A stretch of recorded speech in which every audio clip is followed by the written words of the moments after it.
Good morning, everyone. Thank you so much for joining us today for our final webinar of 2020. My name is Victoria, and I'm a Senior Business Development Coordinator at 2H Offshore. We started this webinar series in April during COVID lockdown and have held a live webinar every 2 weeks since then. We really appreciate all the support from our clients and colleagues during this time and hope the information we have shared has been useful to you. So with that, I want to welcome you all to our webinar today entitled Benefits of Independent and Installation-Led Concept Screening for Fixed Wind Turbine Generator Foundations. Before we get started, I'd like to cover a few important housekeeping items. Firstly, this webinar is being recorded and will be made available to you soon, so please look out for a link to that in your email. Secondly, if you have technical or content-related questions today, please feel free to ask them at any time. You can use the Q&A box that is located on the right-hand side of your screen. At the end of the presentation, we'll go through as many questions as we can, but if you have further questions, feel free to contact our speaker directly after the presentation. So with that, I'm very happy to introduce our speaker today, Ben Andrew. Ben is a director at 2H with 15 years of specialist engineering experience in design, analysis, and delivery of offshore platforms and riser systems. He has held project management and technical lead roles on projects from concept through to detailed design based out of London, Leiden, Houston, and Kuala Lumpur. He is currently responsible for 2H's growth in fixed offshore wind for our UK office. Now I'll pass things over to Ben to get us started. Thanks, Victoria, for that and for all the hard work you've put in this year organising these webinars. It's great to be speaking in the last one of this year and looking forward to some more next year. And as you say, Vic, I hope people have found them useful, and I hope people find this one useful. So before I start, just want to give a little bit of background. 2H Offshore has a long history of providing independent engineering-led concept screening and concept selection services, particularly within the oil and gas industry, but generally across the offshore industry. And we believe that a lot of the approaches we've used historically in the oil and gas market, modified appropriately for wind turbine projects, can benefit the same concept selection activities within fixed wind in the same way that they have done for many years within the oil and gas market. But there are some changes and some differences inevitably. It's not just oil and gas with a turbine on top, and so the methods need modifying in order to suit this market. So that's what I'm going to try and explain a little bit today, a little bit about how we see that working, how we believe it can benefit developers, and how we believe it can be done well to suit the wind market specifically. So I'll run through some of the challenges facing offshore wind in the next sort of 5 to 10 years, particularly in the context of the wind turbine foundations. I'll summarize some of the solutions available in terms of wind turbine foundations, and I will then go into the detail of this webinar, which is really how we would approach that concept screening and how we believe that can be best done to suit developers' needs. And then finally, I'll run through some of the decision drivers, not in masses of detail, because there's a lot one can talk about there, but at least to give a flavor of the considerations that we believe are needed in order to get to the right decision. And I'll finish with some conclusions at the end. So let's start with some of the challenges facing us in the next 5 to 10 years. And really, the big ones are increasing turbine size and increasing water depth. That's what we see as the biggest ones. When we think about the increasing turbine size, maybe the current state-of-the-art turbine for wind turbines that are being installed right now in 2020, 2021 are around the 9.5 megawatt turbine size. That's sort of where the current state-of-the-art is. And they experience maybe a turbine thrust of around 1.5 meganewtons, which, accounting for the height of the turbine and accounting for the water depth of, say, 20 meters, generates around 200 meganewton meters of overturning moment statically. Looking 5 to 10 years down the line, 14, 15 megawatt generators are likely to be the new state of the art. Those designs exist today, and projects are being planned utilizing 11, 12 megawatt, and no doubt 14 megawatt is close behind. And so come 2025 and beyond, we will be doing with 14 megawatts what we are doing today with 9.5 megawatts, all being well.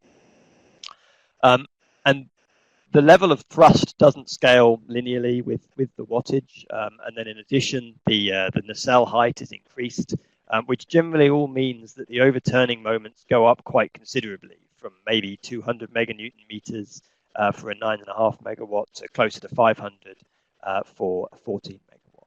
And that's further compounded if we go to deeper waters, say pushing towards 60 meters water depth. There are, of course, floating solutions, and I'll mention briefly those later, but the focus of this webinar is on the fixed solutions. So with all these load increases coming from the increased turbine sizes and deeper waters, the foundation scale is going to increase accordingly, and not linearly to the wattage of the turbine. And that either introduces new challenges or it increases the challenges and the costs of what we're doing today. And that might be through fabrication costs in terms of material selection, in terms of the capabilities of the fab yards that are being utilized, and in terms of the scale of the developments being planned.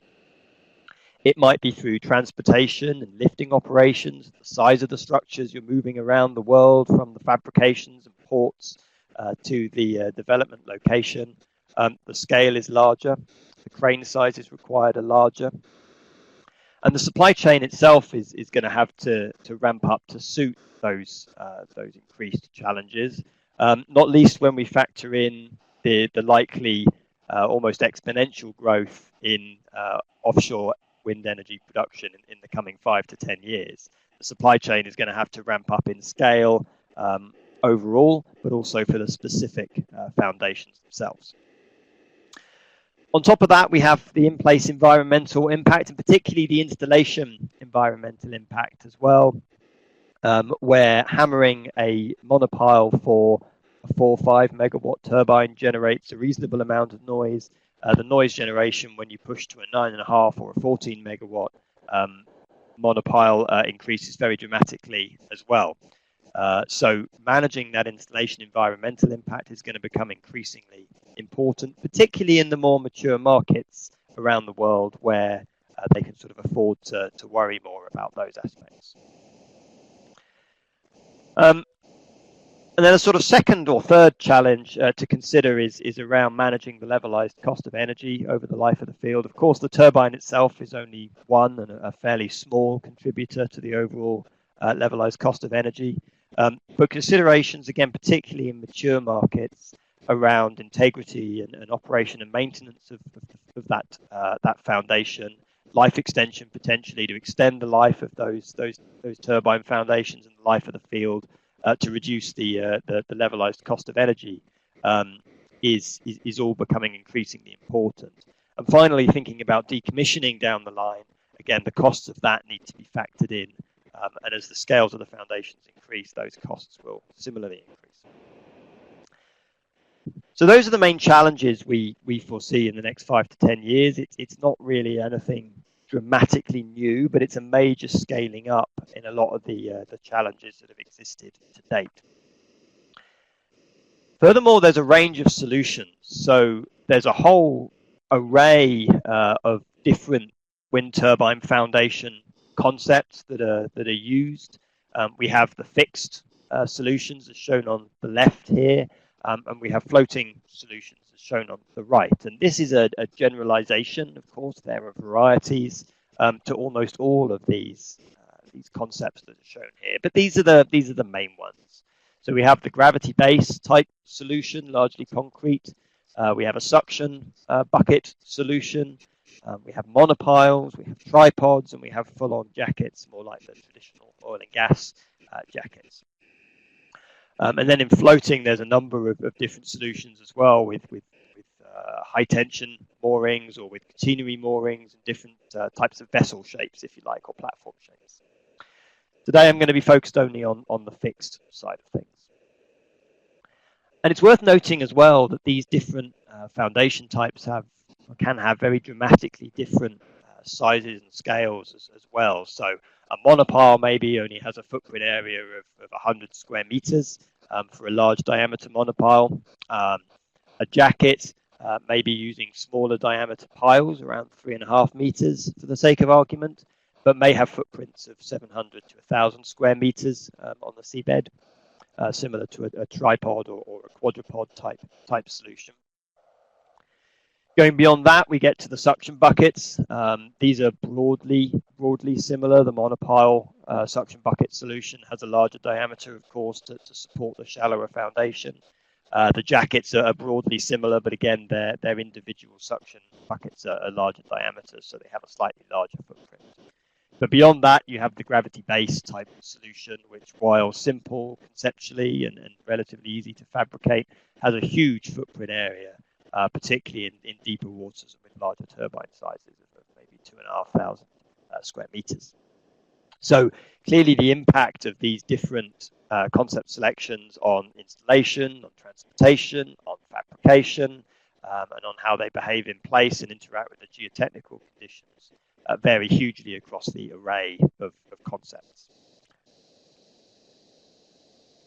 And even beyond that, even if we think of a simple example like a monopile or like a jacket, a piled jacket, the piles themselves have different pile installation methods. They can be driven, so hammered in with a hammer in the dry. They can be drilled and grouted in place, or there are more exotic hybrid solutions, the drive drill drive or 3D solution, which is kind of shown on the top right there, whereby an under-reamer can help drill ahead to ease piling operations. So there's a whole range again of different pile installation solutions, even within a given foundation concept. And of course, depending on that foundation type, there's a whole load of additional seabed preparation that may be needed, from pre-piling templates to preset piles for a jacket, through soil leveling to ensure the necessary horizontality or verticality of the structures, scour protection depending on the met-ocean conditions and again the geotechnics, and pile cleaning operations for pre-installed piles as well. So there's a whole load of installation considerations to be thought of rather than just the foundation structural design. So that's the challenge that we face over the next 5 to 10 years, and it's some of the solutions that exist, of which there are a large variety. So we need an approach that allows us to assess those and make some kind of project decision that is robust and can be carried forward through the project lifecycle. So our approach for that is not in itself particularly radical. It's to use a risk-based weighting and scoring system. But the key points with this is that it needs to be transparent, it needs to be fair, it needs to be fairly independent in order to ensure that the right solution is achieved. So we like to apply a transparent system, which is all fully explained and detailed and agreed with our partners, our clients. The important factors to establishing that weighting and scoring system can be highly regional. If we look around the world, there's very different markets for wind turbines at the moment. We have a very mature market now, fairly mature market. In Europe, we have a developing market, particularly in Asia. And then we have signs of markets developing elsewhere around the world as well. And the supply chain and the maybe the regulatory requirements around that depend on the region. So we can't just define an upfront weighting and scoring system that we're going to use for all projects. It needs to be region specific. It also needs to be project specific, evolving with the wind turbine size, evolving with the size of the array, the number of turbines being installed, to make sure that weighting and scoring is appropriate to the specific developer and the specific development. It needs to consider the local geotechnical and met-ocean conditions. That can include soil conditions, it can include seismic loading, met ocean, wave, wind, etc. And it needs to consider the local supply chain, which may be more or less mature. Even if it's not mature in wind, it may be mature in oil and gas or other offshore industries that can support or transition well to offshore wind. So we think it's important to consider the full life cycle from design up front of the system, through the manufacturability, the fabrication, through the transportation of the foundations to the site, the installation, the environmental impact, both in place and during installation, the operations and IMR and the decommissioning when thinking about the levelized cost of energy. So we want to look at the full life cycle, and what we want to do is assign weightings across all of those. Now, there's a pie chart here showing an example weighting for a particular application. As I think I've made fairly clear, it's an example. For other regions, for other developments, that the numbers would look different, but the colors of the pie would be the same. They'd just be different sizes. And the other challenge with this, and this really comes to the center of this webinar, is the need to balance independence, whereby you don't want a biased view on this. You don't want an answer that is skewed towards a particular vessel selection, for example. But you also want expertise, that you don't want to just have somebody who, by virtue of being fully independent, doesn't have the full suite of expertise across the slices of the pie. So that's the challenge.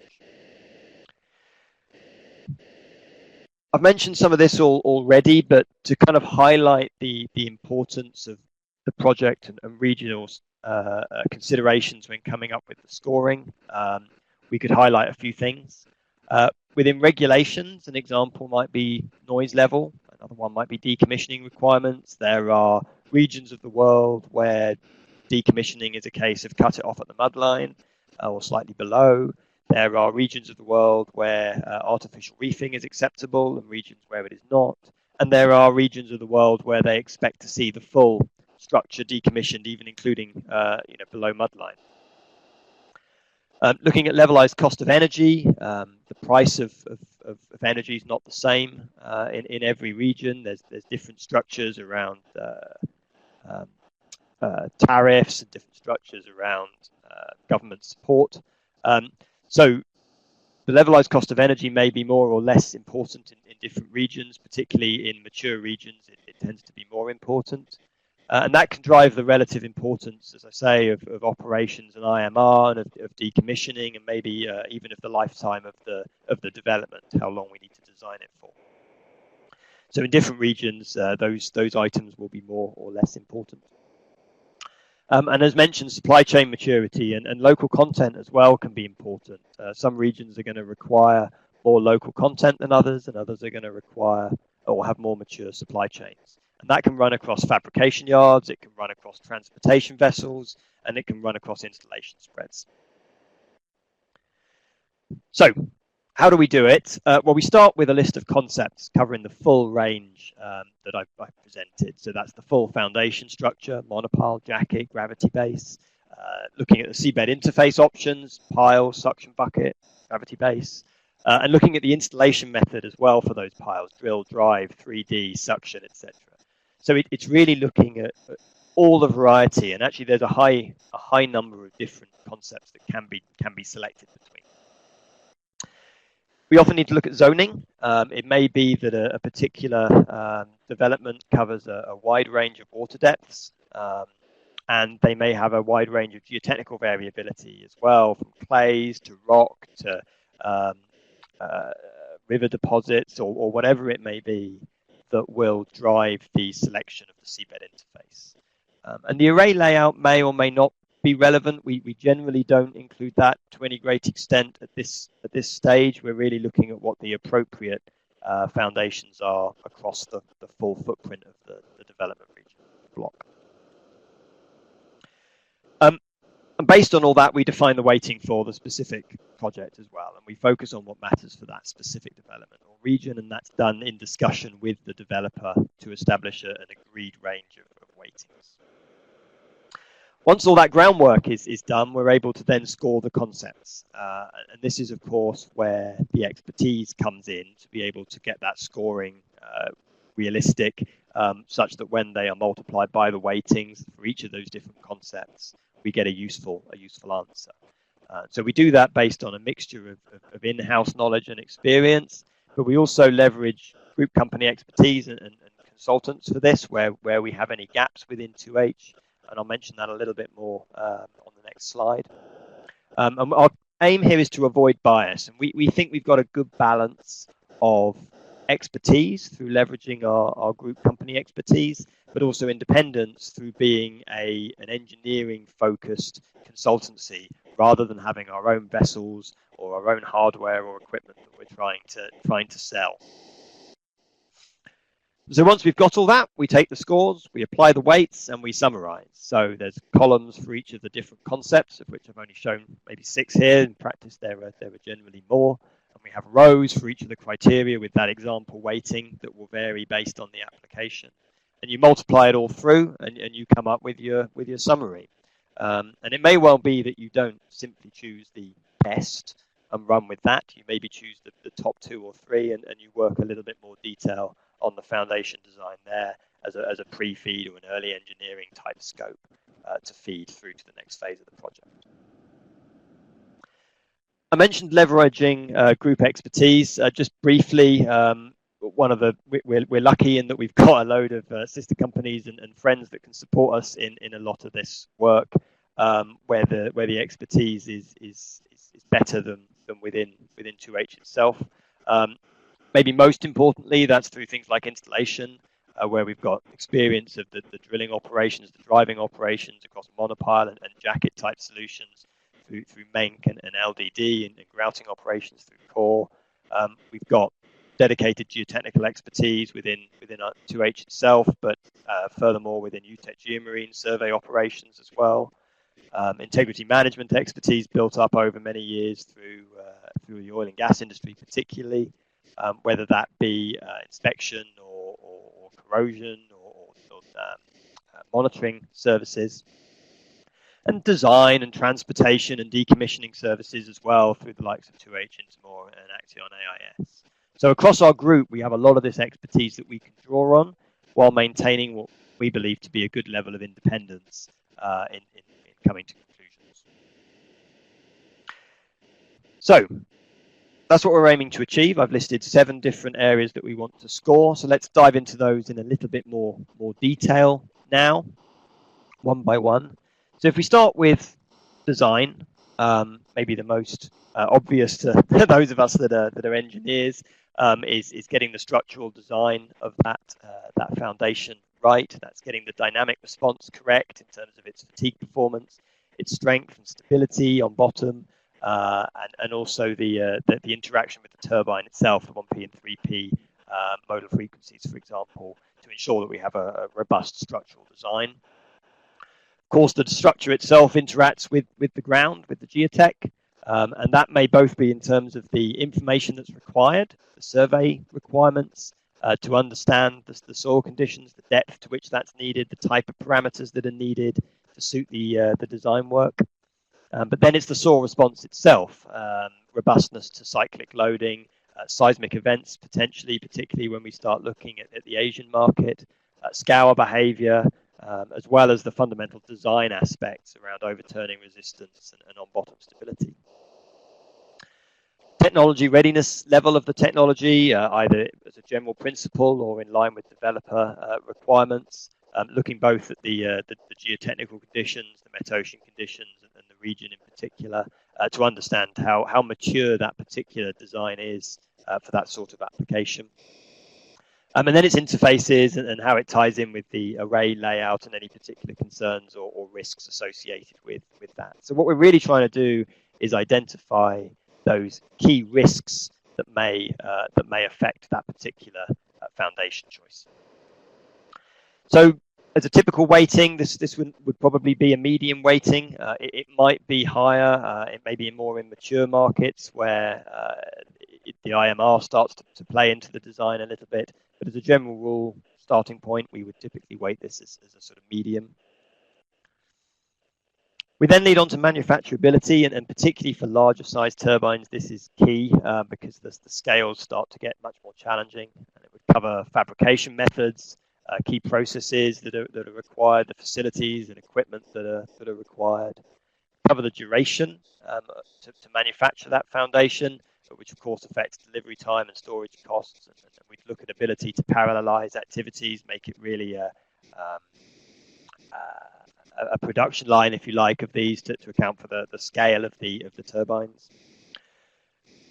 Need to understand the regional supply chain, how much stuff can be done locally, reliably, how much needs to be done internationally in order to support that supply chain. And so manufacturability would typically be weighted high in most cases, although again it can depend on the maturity of the supply chain and how radical maybe the turbine selection is. Transportation, port facilities, probably the most important here. Those foundations need to be loaded onto barges or transportation vessels to be transported from onshore to the offshore site. Access and lifting capabilities are of course important, together with the scale, again, in terms of the number of trips or the fleet required to support that. And that leads to the costs and the availability of the supply vessels, and maybe even restrictions, regional restrictions around what is and is not allowed in terms of international fleets. This would typically be rated medium.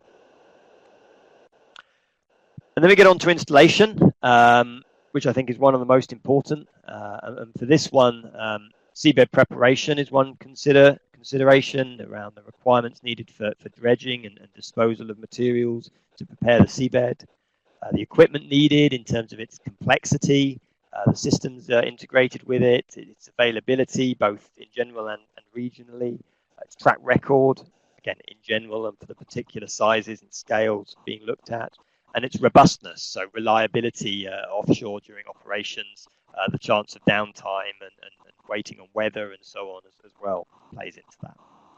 And then that has to be supported by a vessel, so it's the vessel class, the deck space available, lifting capabilities and the day rate of that vessel is all important as well. And then the duration of the operation, accounting for the risk of weather. So this one I would say is weighted very high. I realized as I was making this slide, it was starting to look like the UK COVID regulations, for those familiar with it, that we have medium, high and very high, and low seems to be a distant dream, but we will see a low in a minute.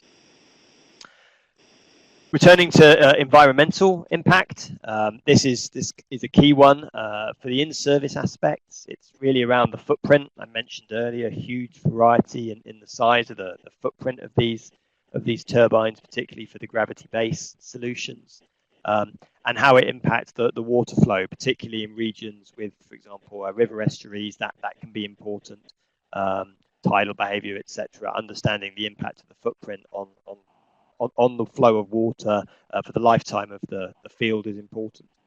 But also during installation, noise is a really critical aspect, particularly in certain regions. Certain countries are putting some pretty stringent restrictions now on noise, and balancing those restrictions with what can actually be achieved in practice is challenging. Spoils disposal, particularly for drilling operations, large amounts of spoils can be generated, and whether or not they need to be disposed of, handled, processed during the installation operation. So environmental impact, typically medium, although there are regions in the world where that would have to be rated higher, where, for example, noise restrictions are particularly stringent. Operation and IMR, so for clarity, IMMR stands for inspection, monitoring, maintenance and repair, which are different things. Inspection really is around when you look at the thing going there and actively looking at the state of the foundation subsea or in the dry and the splash zone. Monitoring is around a continual online measurement of how that structure is responding to immediately flag up any issues. And then maintenance and repair can be either on a regular basis, or it can be triggered by an inspection or a monitoring event to actually repair or look after the structures. And our focus here is on the extent of IMMR works, how much it needs to be, how detailed it needs to be, the ease of doing it, so sort of accessibility, for example, of equipment that can be used to perform those operations, and the frequency, how often we actually need to do it.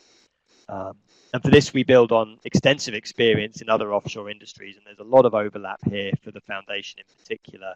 And that may be either the most old-fashioned interval-led approach, where we just check it every year, 6 months, 2 years, whatever it may be, in particular for particular inspections. Or it may be more based on a KPI linked to monitoring, or it may be a more risk-based approach, where we only inspect certain aspects based on where we perceive the biggest risks to be, and they may evolve based on the in-service monitoring operations. So this is the one I've got down as low, but I think for mature markets that can be challenged, particularly where, again, the levelized cost of energy is so important that minimizing those OPEX costs can be critical too. And then the final stage, looking a long way down the line for a lot of these projects, is of course the decommissioning, but it can't be ignored. So this can be retrieving the wind turbine foundation above the seabed.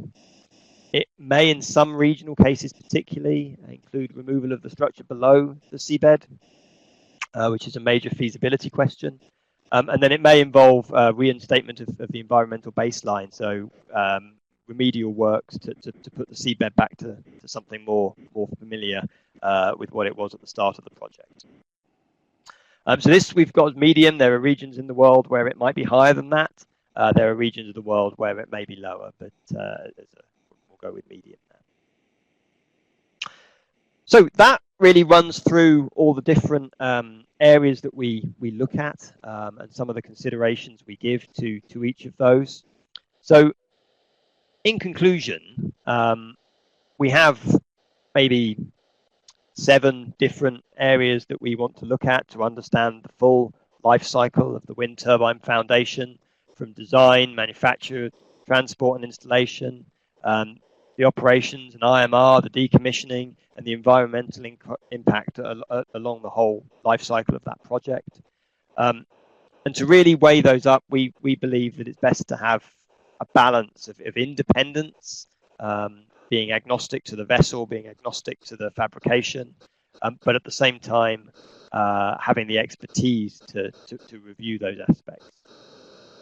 And next generation wind turbines will increase the demand on the foundation. So all of these aspects become essentially more important as we move to larger scale foundations. Choosing the right foundation to minimize these costs and minimize these risks will be key. That covers the whole life cycle, operations and decommissioning being important considerations, as I say, particularly maybe for more mature markets. And choosing the right, or at least the lowest risk foundation type for a given development. And I should probably add stage in the development as well, because normally as the project evolves, you narrow down progressively. And this is critical to the success of the project and to delivering a low cost of energy and not getting boxed in with a suboptimal foundation type later on in the project. Installation is often the single most important factor, not always, I am generalizing, but it's certainly going to be one of the most important factors on pretty much any given case. And that decision in particular needs to be independent to avoid bias, whether that be vessel facilities design, and requires expertise, particularly again for the installation case. And that can be both geotechnical expertise, design expertise, but also the practical expertise of actually doing those installation operations, which one only really gains through experience of doing it. So it's the installation teams that know. So that concludes the webinar for today, but I think we have time for questions if there are any, Vic. Yep, we actually have a lot of questions, so I'll just start. So the first question is kind of a 3-part question, so hang with me. Okay, is the floating solution more preferred for deep water? And any threshold of water depth to change this preference? And also, what is the ballpark cost of each concept? Okay. And I can repeat. No, I got that and I wrote it down so I could Okay. follow. Wow. So Okay. I think for floating versus floating versus fixed. I mean, I think the conventional value that would be given is maybe the sort of 55 to 60 meter point as being the point at which floating starts to make more sense. I think where we are today, floating is very much in its conceptual phase. There's a lot of very exciting ideas out there. Some people on this may have been to a previous webinar given by one of my colleagues some weeks back, which was very interesting on that front. If you haven't, it's available on the website. But I think floating is still very much a new area. I think it's inevitable that we're going to go that way at some point. But for the next 5 probably to 10 years, the great majority of actual developments are going to be in the fixed market. I don't think there's anything to fundamentally prevent being deeper than 60 meters for fixed wind, but it does get progressively more challenging in terms of the size of these substructures and the transportation and the installation. And fixed platforms in oil and gas go considerably deeper than that, 100 meters plus for sure. But then you're generally installing 1 or 2 jackets rather than 60 plus wind turbine jackets. So I do think once you go beyond about 50 meters, that's when floating, at least in 10 years' time or so, when that technology is more mature, will become more relevant. On ballpark costs, I don't really have any numbers to hand here, and I think it is also very regionally specific. We do factor costing into the scoring when we do these activities, so it's part of it. We're trying to balance the risks associated with the designs or the concepts for each category with the costs as well associated with them. So it's difficult to, bit of a cop-out answer, but it's difficult to give an answer to that one. But cost is always factored in. Okay, great. That covered it, Vic. Yeah, you got it. Next question, and this was based on one of your slides a little bit back. Are the weightings based on cost quotes or on doability? Yeah, okay, so that's kind of the same point. It is based on both. We do need to balance. You could add a third dimension, essentially, where you multiply it not just by like a risking score, but a cost score as well. There's a point at which the complexity outweighs the benefit. So we try and factor in both risk and cost to the scorings. Okay, perfect. Next one, what kind of IMR is required and how would you do that? Or how to do it? Yeah, so again, a very general question. So at its most simple, we're talking about subsea inspections and inspections in the dry for jackets, maybe like flooded member detection, for inspections around scour and around corrosion levels, CP readings, those sorts of things. During the life to monitor the condition of the platform. That's at its most basic level. Beyond that, there are monitoring options as well. And again, this is something that is increasingly being done in the oil and gas industry to support life extension. When particularly a low price of oil, it's not practical necessarily to build new platforms. So life extension is a key topic at the moment. And if you can monitor how a platform is responding, you can refine your analysis, you can refine your safety factors, you can extend your design life. But also, if you do the monitoring work, you can set KPIs for particular aspects of response. So an example might be for a jacket structure that you essentially use your monitoring to establish a natural period. And if that natural period shifts, it suggests something in the condition has changed, maybe a failed member or something like that. And that can trigger an inspection operation. And that can be a good way to manage the cost of IMMR because it means you only need to go and inspect when your system flags up an anomaly. You can give it complicated names like digital twins or whatever you want to call it, but what you're essentially doing is understanding the condition of your system in real time and flagging KPIs that trigger an inspection or a measurement or whatever it may be, rather than doing it on a scheduled basis to manage costs. Okay, thanks. Next one, what can be done to reduce the noise levels during the monopile installation? So there's a few things, and it's a topic we're working on with one of our sister companies, Menk, at the moment.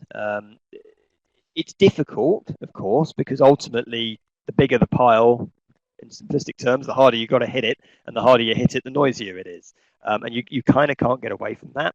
But what you can do is some intelligent design in the hammer itself, and that's very much Menk's area of expertise. You can do the design of the monopile to better suit that piling operation, while of course maintaining the necessary performance through the design life. So that's not something we're exploring with Menk at the moment, and we'll hope to have more information on sometime next year. Is what we can do in the monopile design, maybe to actually optimize for noise levels during installation. But that's work in progress. Okay, thank you. This goes back to the maintenance part of it. They say for maintenance, is there any possibility for heavy maintenance for the turbine itself? There's a possibility for heavy maintenance for the turbine itself. I'm not clear on that question. I may need a little bit more detail around what that's asking. Okay, I'll and be if that was transparent as well. I'm not a turbine specialist, so I'm more in the foundation side. Sorry, Vic. definitely, yeah, definitely. And whoever asked that question, you can always shoot me an email, or we can talk offline and maybe try and get you that answer. Let's see. Yeah, my email's on the slide there as well. Feel free to get in touch. Yeah, perfect. Okay, what are the limits of the suction pile founded options? So the limits are really around the geotechnical conditions. You can achieve pretty good overturning resistance with a suction pile, but the diameter, of course, needs to increase. Maybe the wall thickness needs to increase, and the penetration depth. The key there really is the condition of the soils that you're working with. It's very much geotechnical driven. There's no structural particularly limit there. It's around whether or not you can actually suction the can into the seabed conditions that you've got. You need reasonably soft conditions to do that, but at the same time that soil needs to be strong enough to support the load. So again, it's very specific to the application. And indeed, that can be one of the foundation concepts that can be almost ruled out completely without scoring if the geotech conditions are not suitable at all. Okay, thank you. I think we've got time for one more. Why have you excluded floating solutions? Simply because for the purposes of this presentation, I think we want to focus on today's developments and the stuff that's happening in the next few years. Floating solutions, there's another whole webinar we could do, and I'm sure we'll do sometime next year on that to support concept selection of floating and to do a proper commercial evaluation as well between fixed and floating for given applications, which comes back to one of the questions earlier on, to really understand for a given water depth, for a given region, which is the most economically prudent. It's worth touching on the IMMR as well of floating. Of course, one of the benefits of floating potentially is, through a combination of maybe quick disconnect moorings and so on, that those floating structures can be almost returned to the shore base for IMMR to some extent, which of course for a fixed platform is not viable. Okay, thank you so much. Well, that's all the time that we have for today. But as we mentioned earlier, if we didn't get to your question or if you'd like to continue this discussion, you can contact Ben directly using the details provided right here on the screen. And thank you to our audience for your time and participation, especially those who have joined us every 2 weeks since April. We hope you all found this useful and will continue to join us next year for more webinars in our new 2021 series. We're going to be holding the webinars once a month going forward, so please check out the 2H website for more details and to sign up. And again, please look out for the recording of this webinar in your email in the next 24 hours, and we hope that everyone enjoys the rest of their day and the holiday season. And thank you. Thanks, everyone. Merry Christmas.